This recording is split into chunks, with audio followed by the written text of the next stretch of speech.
All right, welcome to Chapter 9. Let's go. Here we are off to the races with Chapter 9. Here's your lovely learning objectives. Pause, take a picture of that stuff. When it comes to motivation, we're going to talk about this process that not only initiates, but also directs and ultimately sustains behavior, okay?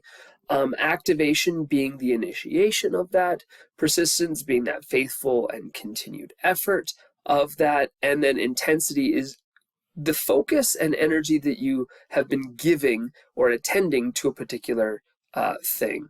All right.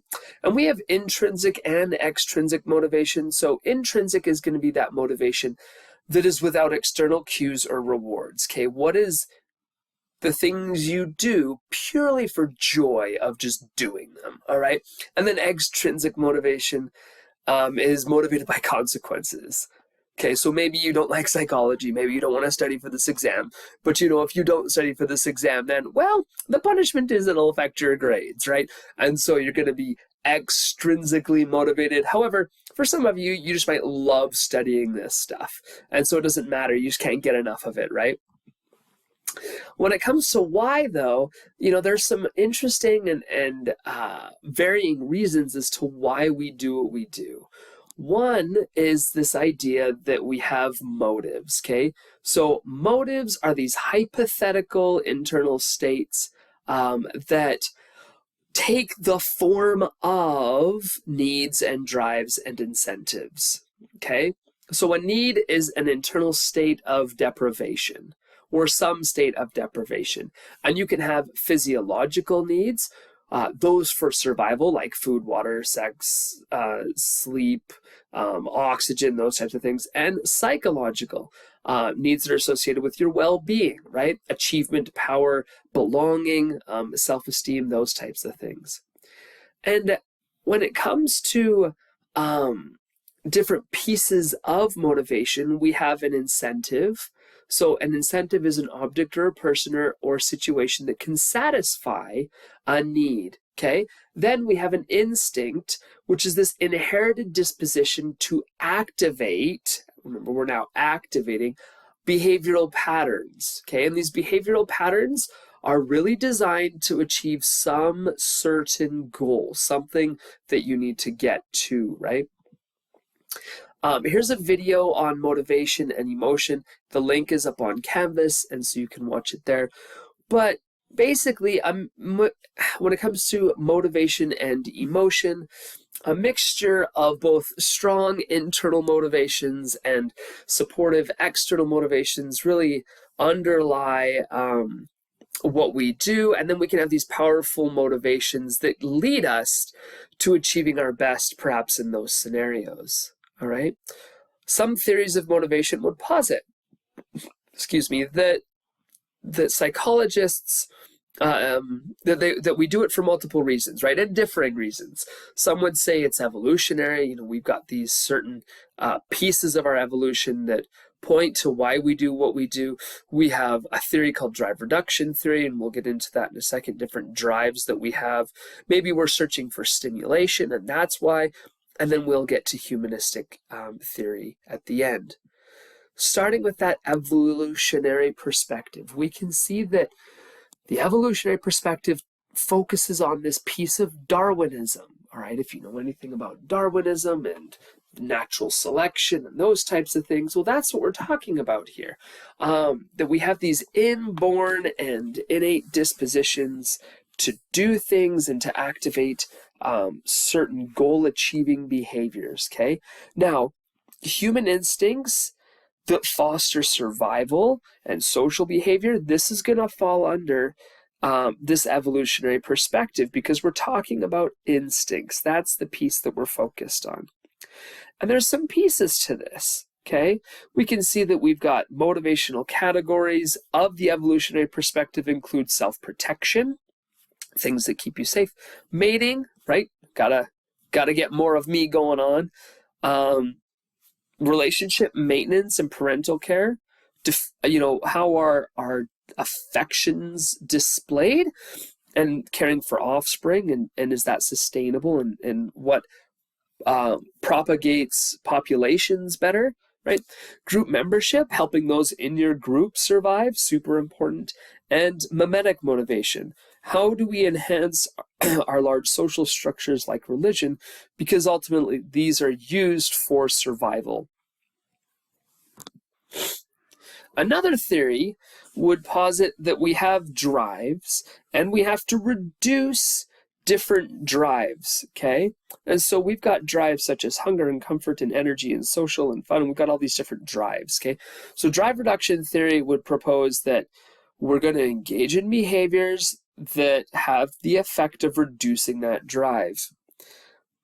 For example, we have this biological need that has an internal state of tension called a drive, like hunger, okay? And so if you have hunger and you're hungry, you're like, I gotta get this thing out of here. Well, you're gonna take care of that business, right? Poor kitty cat. But once again, this stems from unlearned motives to satisfy those biological needs. And the stimulation is going to come, or at least the cue for those things, is going to come from the hypothalamus, receiving signals from other parts of the body, and it's going to be related to that fullness of the stomach and our blood sugar levels and our hormones that are secreted into the digestive system. And so one thing that we can have is not only internal cues, but also external cues. How many of you have been to a buffet and you eat way too much food? Like, you're not hungry, but you just keep eating. Well, there's this external cue that says food is there, you consume it, and so then you eat more of it. And these drives, once again, we're trying to satisfy a need, and we have both physiological and psychological drives. Now, another theory would talk about this idea of arousal and how we have different states of alertness and mental and physical activity. And the arousal theory would say that people are really trying to find something that they can do that's going to allow them to operate in this optimal level of arousal. And things that are under-arousing, maybe this video is under-arousing, and so this isn't optimal for you. You're not gaining everything you could from this chapter or this lecture because you want to be in class, right? You want to have that information given to you in class, and so this is suboptimal. Maybe this is over-arousing, okay? There's too much going on. There's a screen you have to follow, and there's me and my hand actions in the corner. You're like, what do I follow? I don't know anymore. Maybe that's over-arousing for you. And maybe for some, this is optimal arousal. And as a result, for those who are optimal at this stage, this is the thing that's going to benefit you the most. And unfortunately for the over and unders, well, it's not going to be as best, and your performance is going to be hindered as a result. That's why I say go back and read the book. It's good for you. Now, when it comes to drive reduction and homeostasis, homeostasis is this steady state that we're talking about. And those acquired drives are gained through experience, such as money or social approval. Those are those like psychological drives. We can have them as acquired drives. And what's interesting is that we're trying to, according to drive reduction theory, we're trying to get back to this state of homeostasis, not unlike arousal, where we're trying to be in that optimal arousal. That's what we want to get to with these things, okay? Now, another theory is this search for stimulation. So we have different things, different auditory, visual, pain type stimulations that are going to promote us to perform certain behaviors, okay? So perhaps it's a pain stimulus that we are feeling. We want to remove that pain. And so then we will find something to relieve ourselves of that pain, right? Or maybe it's too hot or too cold, and we'll try and remove ourselves or put ourselves into those situations. And it has to do with arousal, right? Or that stimulation. And then performance being linked to that arousal. And so as we speak of arousal and performance, we look to the Yerkes-Dodson law. And the Yerkes-Dodson law talks about how performance is best when arousal level is appropriate for the difficulty of the task, Okay, simple tasks are best performed with high arousal. Difficult tasks are best performed with low arousal. All right, and you can see the cat watching TV, drinking there, and difficult tasks, trying to defuse that bomb there. And so if we are highly stressed under that difficult task, we will actually perform worse. Okay, and that's one thing that they found with a lot of tests, not just bombs and cats drinking beer, right? And so when you are trying to complete a difficult task, something that's making you think harder or do more, then you'll have to, generally speaking, decrease the arousal around you, right? Maybe turn down the music, turn off the TV, pull yourself into a corner in a room where you're not going to be distracted, okay? Then you can perform your best. That's also why when you look at the testing center and those types of things, they try and lower that arousal as low as they can, because those are difficult tasks for you to perform. Now, when it comes to another theory, the humanistic theory, this is brought about by Abraham Maslow and his hierarchy of needs. And so humans have this capacity for self-actualization. And what that means is this state or being of clarity, of simplicity, of flow, of this sense that you're achieving a mission, or that you're very sensitive to the needs of others, and so then you can take care of others because you're aware of those things. And as a result of that too, you're also really comfortable being alone, because according to Maslow, because you don't need a lot of other stimuli. You know where to go and get that stimuli, right? You know where to go and how to reach for those things and when to get them, okay? And so he proposed this level of hierarchy of needs and would suggest that in order to get to self-actualization, you have to first meet your physiological needs. Then you have to meet your safety needs. Then you have to meet your loving and belonging needs, followed by your esteem needs, and ultimately get to this self-actualization. And it looks something like this, okay? So you can see hunger and thirst at the bottom, all the way up to fulfillment of unique potentials. Memorize this. It's going to be very important for you to know. Now, when it comes to looking at these theories and pulling them apart and focusing strictly on hunger, maybe sometimes you eat when you are hungry. That's homeostasis. Sometimes you eat when something looks inviting, right? The buffet. Stimulus motives. And other times you eat because, especially in some cultures, because you're sharing, in most cultures actually, you're sharing a social experience, okay? So we have culture and food, and every culture, at least that I know of, has a tie between culture and food, right? And so that's some belongingness need. And focusing still on food and those types of things, it's more than just survival, right? It's a symbol of togetherness. It's associated with nurturance. It's for celebrations. It's for sharing cultural values. And this is one thing that I loved when I was living at UBC, because we had so many cultures. We had a potluck every month, the fourth Friday of every month, I believe it was.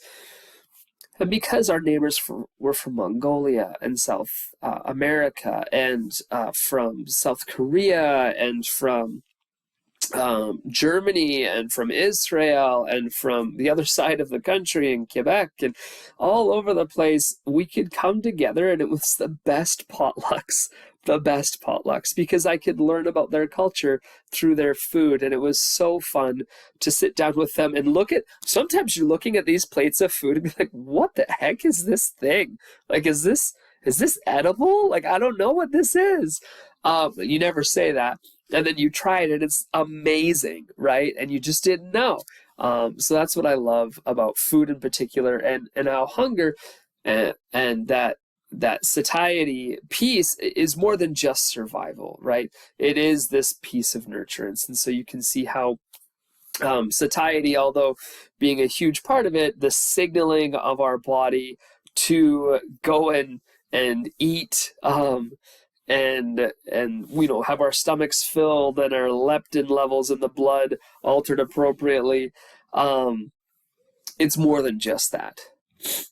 Part of this process, though, involves our ventromedial nucleus. You might want to remember that one, whose job is the stop eating center. Okay, if we destroy this area, they're going to overeat. Rats are going to overeat.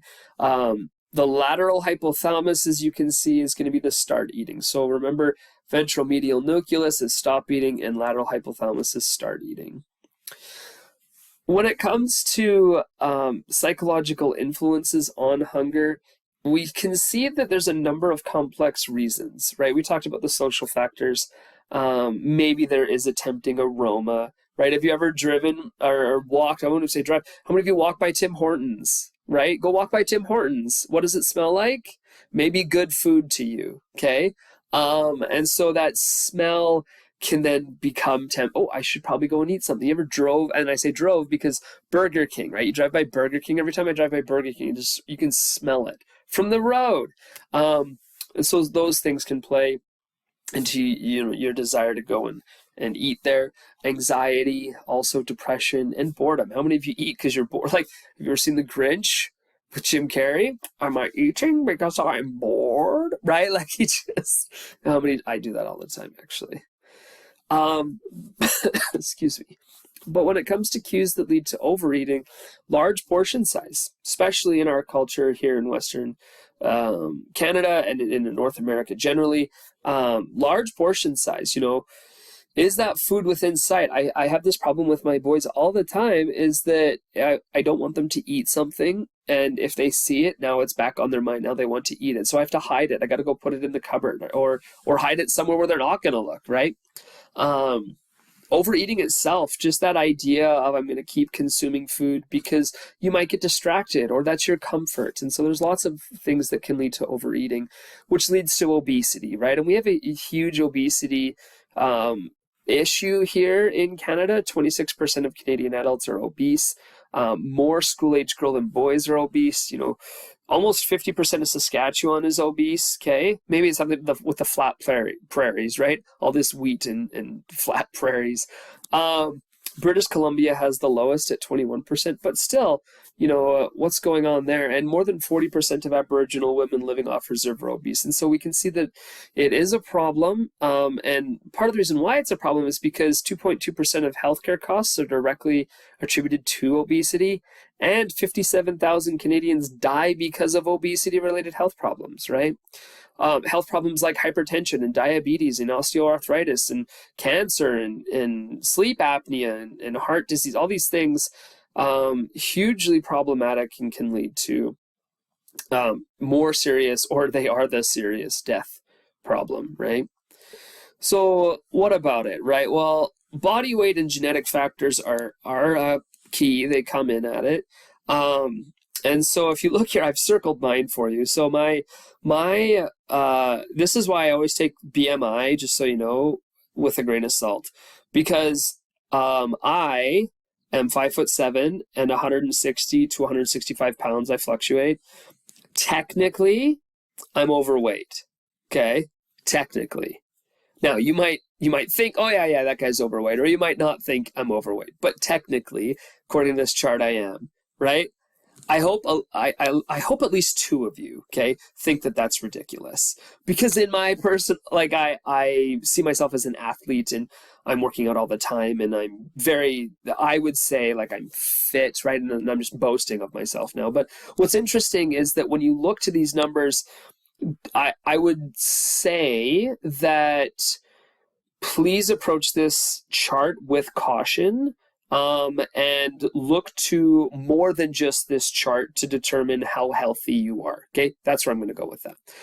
So leptin, the hormone that reduces appetite, and so when we talk about, that's one thing that you got to know about is leptin. That's an important hormone. And then metabolic rate, the pace at which your body burns calories to produce energy. Now, as you get older, your metabolic rate is going to decrease. Okay, so that's the thing that happens. And something to be aware of. All right. Now, when it comes to the number of fat cells or fat cells, that's the number of adipose cells. That's what we're specifically talking about is adipose cells. And then when it talks about set point, this is the weight that the body maintains when not trying to gain or lose weight. Now, what's interesting is that for the most part, I have been 160 pounds, give or take a year or two, since I was 12, right? And that's crazy. So I dropped a bunch of weight when I was 14, got down to 100 pounds, and then slowly crept to 145 and ran 145 for a couple years, and then hit 155, 160. And I like pretty much 20 years, all right? And so it's really interesting because that set point is hard and fast. Loves to stay at that. But there's biological factors that are involved, right? Your heredity and your metabolism, those things are biological. But you have these psychological factors as well. So Jess, and I really try hard to make sure that we are eating healthy. As you know already, we've got some sugar problems in our family. We love the sugars. And so Halloween is a great time, right? But we just buy the boxes of candy and then have them in our house. It's so fun. But one thing is this observational learning, and we really can tie our eating habits to our son's eating habits. And when we wonder, oh, well, they're not eating as healthy, all that we have to do is do a quick look back on our week and realize, we weren't eating healthy either. Stress is a huge thing. I'm not sure if you're a stress eater, but I absolutely am. And remember, it's the sugar that comes in. Media and food commercials, if you watch a lot of media and partake in that medium, then that will be locked in your brain as the thing to go to, right? Remember, the commercials are there so that when you do get hungry, that's the first trigger that that's the memory that comes to mind of, oh, McDonald's, yeah, I saw a commercial. Oh, Taco Time, I saw a commercial, etc. Okay, and then negative emotions as well. Well, we're going to get into eating disorders, and 1.5% of Canadian women age 15 to 24 have been diagnosed with an eating disorder. This is a gross underestimation of all those who probably have an eating disorder. The two main ones are anorexia and bulimia. But when we talk about origins of these eating disorders, we have, once again, our biological factors and our psychological factors, as well as our sociocultural factors. Not just idealization of female bodies, but we have an idealization of a perfect male body as well, okay? And as one who went through anorexia, I'll talk about that in just a slide, but the idealization is that sociocultural factor that can be pretty intense. Now, when it comes to bulimia is binge and purge eating. So these individuals will either be normal or overweight, and this is they'll feel depression or shame because of it. They'll try and hide it. One indicator is tooth decay because they're always throwing up, right? So that's the acid in the stomach will decay their teeth, and they'll have electrolytes imbalanced, which is going to create other health problems too, right?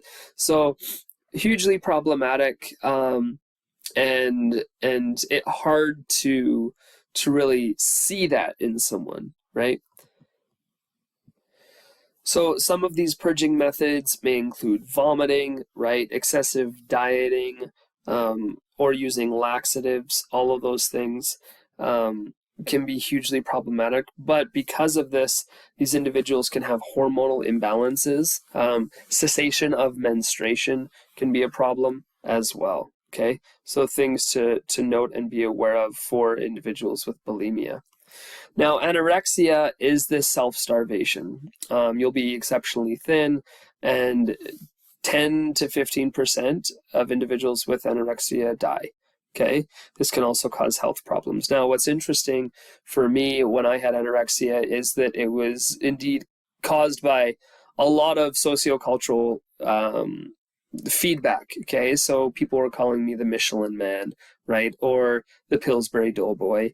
And then I remember one individual specifically stating, "Hey, you ruin all of our pictures." And this individual was probably talking about the fact that I make faces in all the pictures, because indeed I did do that as well, but I took that as me being overweight. And so then I went into this self-starvation, which at the time I didn't recognize as self-starvation. I thought I was just eating healthier, honestly. That's what I thought in my brain. It was just like, no, I'm just not eating everything all the time now. I'm eating, one bagel for the day. That's all I really need. I counted the calories like crazy. My friends would go out to McDonald's. I would order an apple pie. That was it. Okay. And so that you can see from a male perspective is a different outlook or slightly different outlook on anorexia and how I dealt with and coped with the sociocultural problems that were persistent at that time. And so then, yeah, you know what? I had to sit down with my friend's mom, who was a nutritionist, and have a good chat about nutrition and whether I wanted to believe her or not. Well, that's not my choice. My mom was very much, you do this, you follow her, which I appreciate. But I also really got into running, and so I did excessive running daily. And so that was the thing that for me had to go according to my mom right off the bat. Until you reach this certain weight, then you can't run anymore. And I loved running, right? I still love running today. And so I went from 160 to 100 over 4 months, which is not healthy.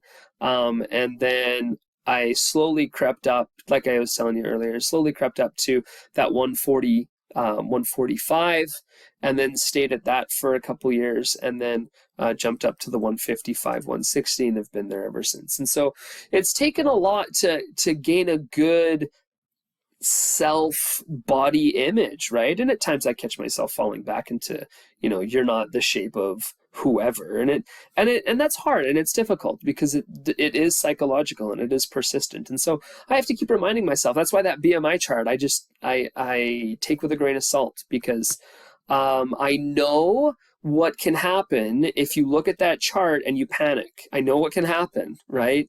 Maybe a little bit of this. And so just be cautious, be aware, and for the most part, just eat healthy, right?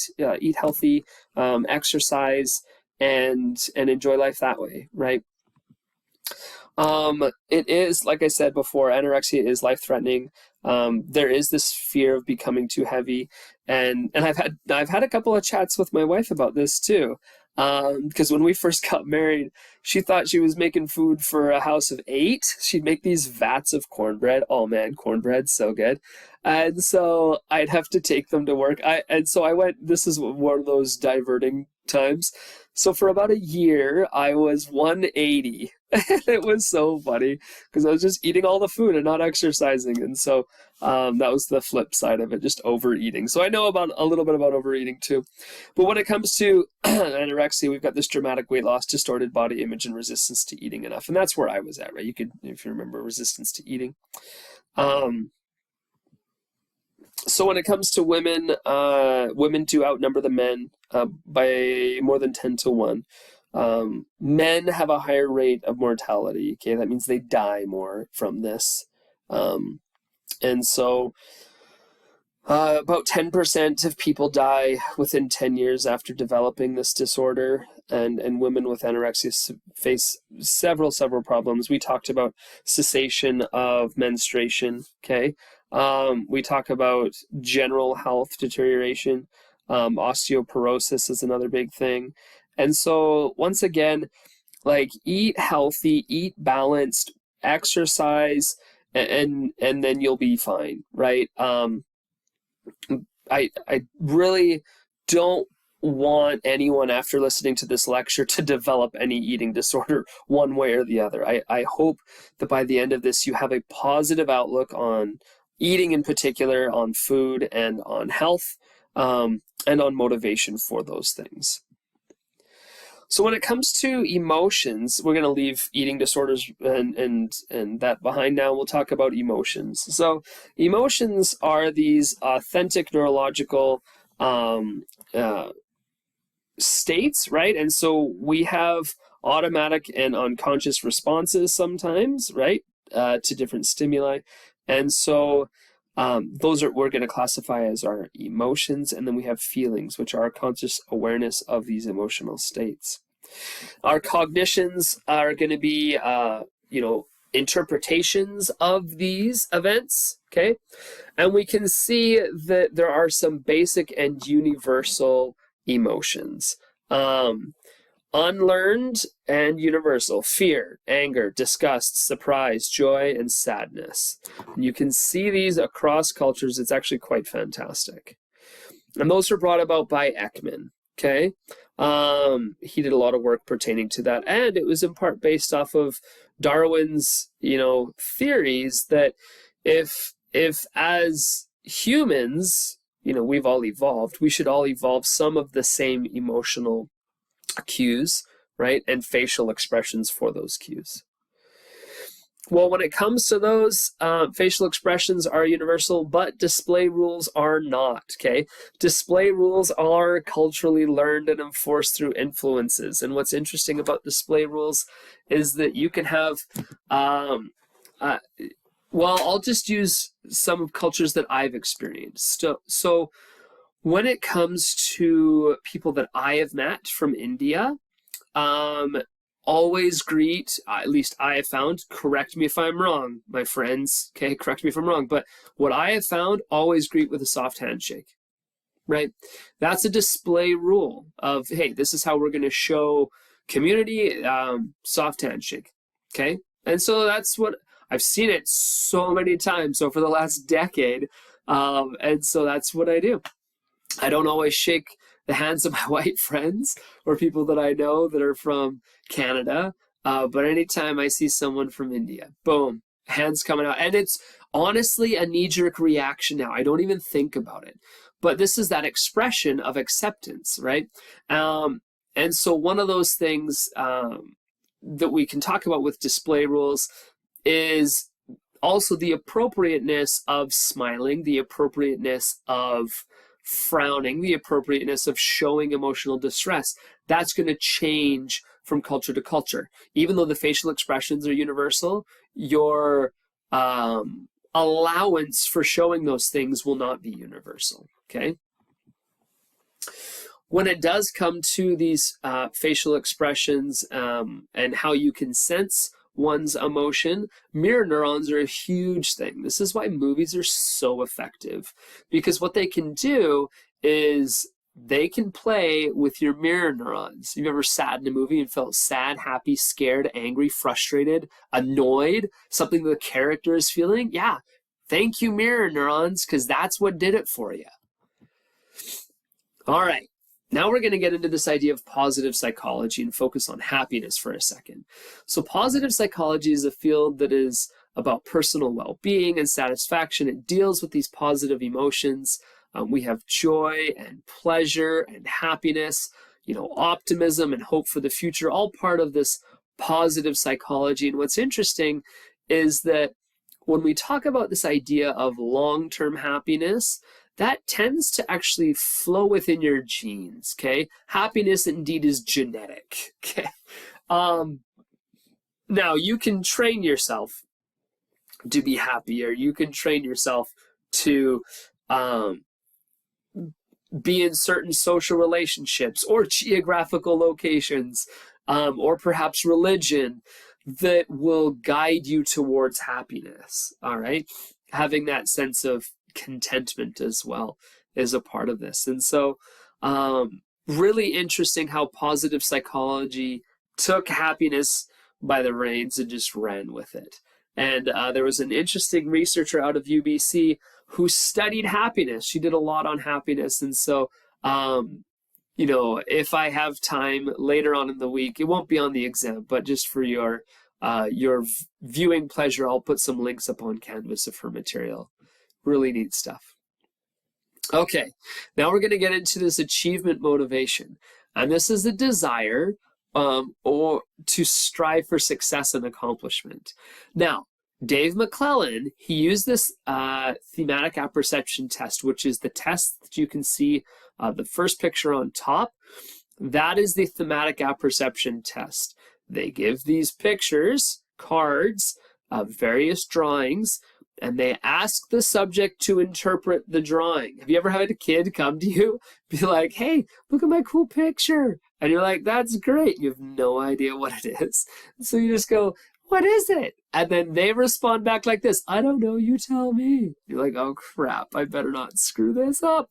But what McClellan found was that people with high achievement motivation seem to prefer challenges and are willing to take moderate risks to achieve their goals. And so they would interpret these pictures as one who can achieve their goal, right? As someone who has a goal, that they are taking perhaps a risk, and that they are making some achievement piece to it. Now, some other interesting research on emotion was the facial feedback hypothesis. And the facial feedback hypothesis argues that if you smile, and what they did was they asked people to just put a pencil in their mouth and do that for a minute, and then ask them what their mood was before or after, it actually increased their emotional state. It boosts their emotional response. It's absolutely fantastic. Now, we're going to get into a couple of theories of emotion. First one being the James Lange theory of emotion, which talked about how your emotions are actually a byproduct of behavior that you're experiencing.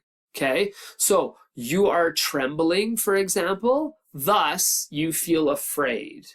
Okay, and that's the big key here is external stimuli has instinctively triggered some pattern of arousal and behavior that thus leads to emotions. All right, but this has been heavily criticized because, emotions aren't that distinct from one another. Okay, the physiological response to fear and anger are very similar. So then the Cannon-Bard theory didn't agree with them, and they say, well, maybe events are first processed by the brain, and the body's pattern of arousal and action and our emotional response are then triggered. So the dog makes me feel terrible makes me tremble and feel afraid. So what they're saying is that these things aren't happening one after the other necessarily, but they can happen simultaneously. So your trembling and fear are happening at the same time, not trembling leading to fear. Does that make sense? Okay. But once again, feeling shaky and teary after definitely avoiding a near car incident isn't really the response that we're looking for, right? After we see that type of an accident. And so although they have some evidence to support what they believe, it doesn't account for all situations. And then we get this theory of cognitive appraisal. So emotions here are argued to reflect arousal and how we appraise the situation. So one fun study that was done is that they took people, males, across a rope bridge, and they had a female at the end of the bridge that they deemed as an attractive female. And so as they crossed this rope bridge, they were increasing their arousal. Okay, it's stimulating their arousal because they are scared, right? It's shaking back and forth. And then they went to see how many of those individuals asked the girl out. Okay, asked her for her number. And it was surprising, okay? Surprising the number of individuals that asked that girl out because they thought that their emotional arousal was because of her, not the bridge, all right? And so you can see how, well, that's kind of a fun situation.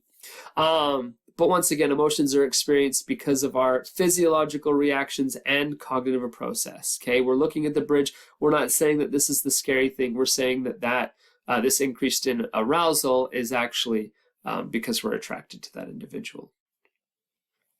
And now we get to lying and polygraphs. So what do they actually detect? They're designed to detect lying, but they're no longer admitted as evidence because you can fake these things out, right? If we are simply indicating sympathetic arousal, heart sweating, blood pressure, increased respiration, and you can fake these out and you can lie to the lie detector. So they don't really use them anymore. As we discuss these theories, I want you to evaluate how each one focuses on a particular starting point, perhaps, and an endpoint, and how we get to emotions. What's that path that is taken? None of the theories really apply to all people in all situations. And as we can see, emotions are really hard to understand, okay? It's really hard to manipulate situations so that we can objectively understand them. All right, so now we get to talk about sex. If I haven't lost you by this point, we're 40 minutes in, hopefully I can capture your attention now. And so we're going to talk about sex drive as being triggered by thoughts and feelings, and we have different cultural beliefs that are associated with sex, religious and moral beliefs that are tied with sex. There's tradition and folklore and superstition and all these different things, and not to include all those, but we also have sex hormones, right? Those things, they're just lovely. So when it comes to the hormones and sexual motivation, we have this activating effect. So we have arousal-producing effects of sex hormones, and this arousal-producing effect of the sex hormone will increase the likelihood of sexual behavior, right? That's the idea behind those sex hormones, is that we need you to make sure that your species survives, and so we are going to release these sex hormones. So testosterone then increases sex drive, and many female animals are receptive to males only during estrus, which is that period of sexual excitement of many female mammals. And this is governed by sex hormones, which is pretty interesting. There seems to be this organizing effect where sex hormones have these directional effects. So they develop different masculinizing or feminizing effects on the brain, which then lead to different patterns of mating behavior, right? And so that is hormonally driven and socially confirmed. So let's talk about the sex response and the cycle of it. So this is work done by Masters and Johnson, where they talked about these phases where we have excitement phase and then a plateau, we have an orgasm, and then a resolution, okay? And you can see just in the graph here that for males, it's, excitatory, plateau, orgasm at the top, and then resolution, and you're tanking down. And if you're younger, generally speaking, or I should say when you're younger, you can have this refractory period and then go back up to orgasm. As you get older, that tends to decrease in function. And then if you look at females, there's an ABC. And so there's different types of sexual response in females, depending on what they are experiencing socially and physically. And so you can see A is similar to males' orgasm, but you can see females can have multiple orgasms, okay? B is where they never reach an orgasm, but they have this plateau phase and they go to resolution. And then C is where they just skip through rather quickly that excitement phase and orgasm, and they spend some time, you can see that line, at orgasm, and then they have a dramatically dropped resolution.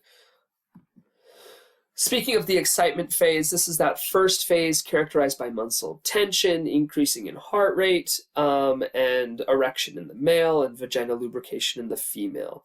So vasocongestion is also the swelling of the genital and that nipple tissue. Okay, that's in the excitement phase. In the plateau phase, this is going to be increased vasocongestion, muscle tension, heart rate, blood pressure. It's getting you ready for that orgasm, and then that orgasm being the height or the climax of sexual excitement. Myotonia is muscle tension that occurs during the sexual response cycle, and this is spasms during orgasm, okay? Both male and female spasms. If you hit that point where you've lost control and your muscles are just going crazy, that is myotonia, all right? And then we get to this resolution phase, which is the gradual returning to your pre-arousal state. What's interesting is that surveys have been taken of sexual behavior of youth, and for a Canadian survey that was done, they found that 1 in 5 grade 9 students have reported having sex at least once, and 1 in 4 grade 10 students having reported having sex at least once. So Canadian teenage boys having greater number of sex partners compared to teenage girls. All right. Now, what should be interesting about that stat is that this was, I believe these stats were taken during a heteronormative time of data collection. And so that means that boys having sex with girls, right?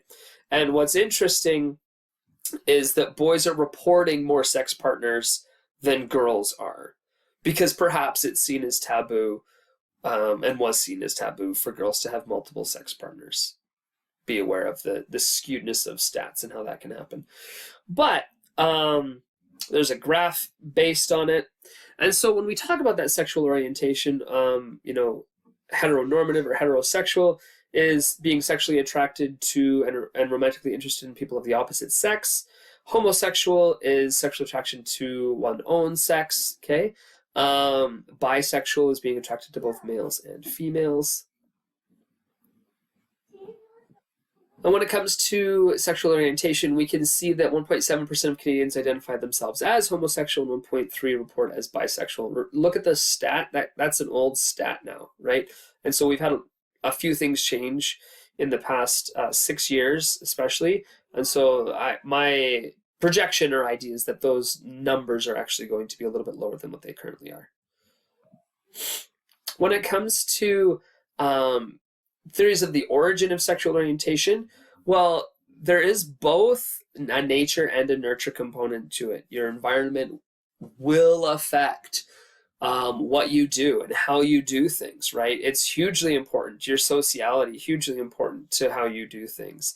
But there is a genetic factor too, right? So twin studies do show concordance of sexuality for monozygotic twins over dizygotic twins. So we do see that there is this genetic piece as well. And that's it. That's the end of chapter 9. If you do have any questions, please email me. Please make sure that you are trying to get through this material the best you can. I know this is a little bit different way for us to go through chapter 9, but I hope that this was informative and helpful for you. Once again, if you do have any questions, email me and I will be quick to respond. But I hope you have a great week and good luck.